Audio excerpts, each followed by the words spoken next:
In April 1945, the Red Army reached the gates of Berlin, the heart of the Third Reich.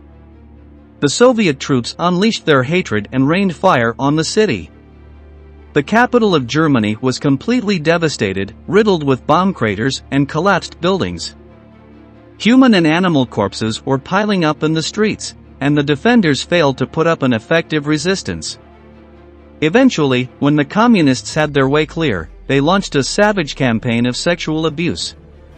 German women were outraged and subjected to terrible harassment, and it didn't even matter if they were 8 years old or 80, they could still become victims.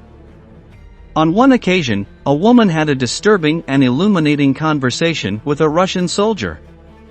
She remembers it in the following way: "He told me that some German soldiers murdered the children of his hometown, stabbing them or smashing their skulls against the walls." He went on to say that now the Soviets wanted to build Berlin, that is, us. I heard the same rumors in other places. Days before, while I was in line to buy water, I heard the same phrase several times: the Germans also did atrocious things. Ultimately, this was what explained the brutality of the Red Army. Years ago, during Operation Barbarossa, the Wehrmacht had launched a campaign of aberrational crimes that was burned into the memory of the Soviets. The communists suffered an abominable fate, and it was this that led many Soviet soldiers to take revenge with the same methods. Today, in this new episode of Military History, we will tell you how women were tortured during the invasion of the Soviet Union. But before continuing, and if you are a fan of firearms, we want to invite you to our new channel, World of Guns, dedicated to analyzing and exploring the most powerful, modern and unusual weapons in the world, as well as their combat history, their development and much more. You can find the link to the channel in the description and in the first comment. Don't miss it and give us your support by subscribing to World of Guns. And now, let's go on with today's video. The invasion of the Soviet Union, known by the code name of Operation Barbarossa, began on June 22, 1941. It was one of the largest mobilizations in history, something that is demonstrated by reviewing its figures. The army that launched the conquest was made up of 3.5 million men, 3,600 tanks, 27,000 planes, 17,000 artillery pieces and 750,000 horses. Their duty was to enter the communist territory with blood and fire, destroy its defenses and seize its oil fields. The troops marched confident and cheerful, certain that the classic blitz attack tactic would bring them an early victory. However, things did not go as expected, and what was supposed to be a brief 3-month campaign ended up bogging down and turning into a bloody war front. Through speeches and communiques, Hitler made it clear that the fight against the Soviets had to be violent, unscrupulous, and withering. He ordered his generals to fight a battle of annihilation, so the Wehrmacht had carte blanche to commit all kinds of heinous crimes. Mass murder, looting and rape would not be, on the Eastern Front, crimes to be punished, but activities tolerated and encouraged by the officers. According to the National Socialist ideology, the Soviets belonged to the Slavic race, considered inferior to the Aryan race, so their suffering was not frowned upon. The German army received the order to shoot the political leaders captured during the war.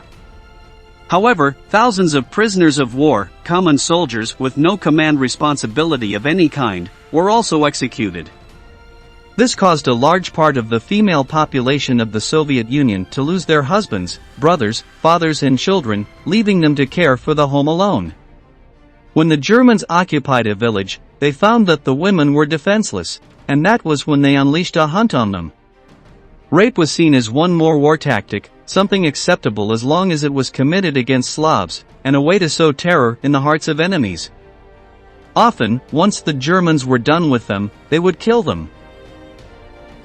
Now listen to the testimony of Naum Eppelfeld. There was the sound of shooting and glass breaking into pieces.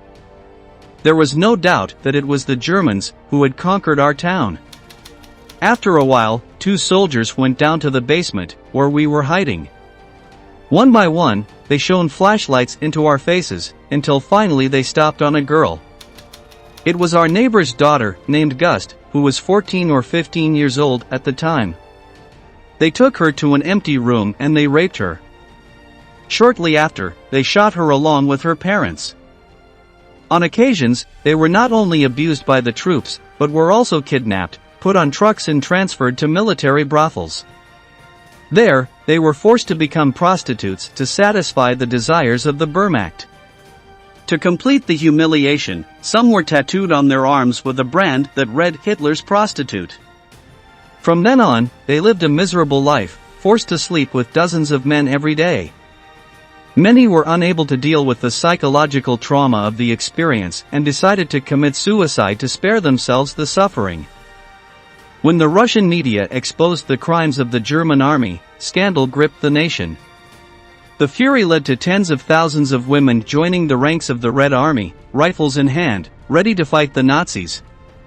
This, however, carried an additional danger, as the Wehrmacht had a policy of not taking female soldiers as prisoners. A former Soviet fighter remembers it this way: when they captured one of ours, they shot her or paraded her around the troops as if she were a trophy. We always kept 2 extra ammunition cartridges to commit suicide. A nurse was caught once, and we found her a day later. She had her eyes gouged out and her breasts gouged out, and she had been penetrated with a stick. It was very cold, she was very white and had gray hair, she was barely 18 years old. These types of acts were severely punished on the Western Front, where German officers maintained stricter discipline among the troops. However, on the Eastern Front these crimes went almost unnoticed, and were tolerated as long as they did not affect the performance of a soldier. Usually, it was enough for a commander to verbally reprimand the violator and then release him to return to his unit. However, there were squads whose specific task was to organize the killing of innocent Jews. These groups were called Einsatzgruppen, and thousands of women, children, and the elderly perished in their clutches. Let's hear the testimony of a man who watched death squads massacre defenseless people. I went into the woods alone, although the Einsatzgruppen had already gone before me and had dug the graves. Children and women were brought there and lined up in front of the well. They shot them so that they fell on the graves. They did not aim at any part of the body in particular, but opened fire almost blindly. The lament of the dying was indescribable, a scene that I will never be able to forget. I especially remember a blonde girl who had been taken prisoner, although she was not executed at the time. She was next to me and she took my hand while she saw what was happening. She was shot later. It is unknown what the final number of Wehrmacht casualties was during Operation Barbarossa. Unsurprisingly, the German army did not keep formal records of women raped, as they knew that this type of information, if it got into the hands of the Allies, could later be used against them. In any case, it is suspected that hundreds of thousands suffered harassment during the war. As we told you at the beginning of the video, the indignation that it generated among the Soviets led to the fact that, once the Red Army regained the initiative, it sought revenge by doing the same with the Germans. In this way, the cycle of violence against the female population was repeated again. As always happened in war conflicts, it was the innocent who paid the price with blood. We have reached the end of the video. Leave us your comment in the tray below and do not forget to subscribe to our channel to learn about many more military events that left their mark on history.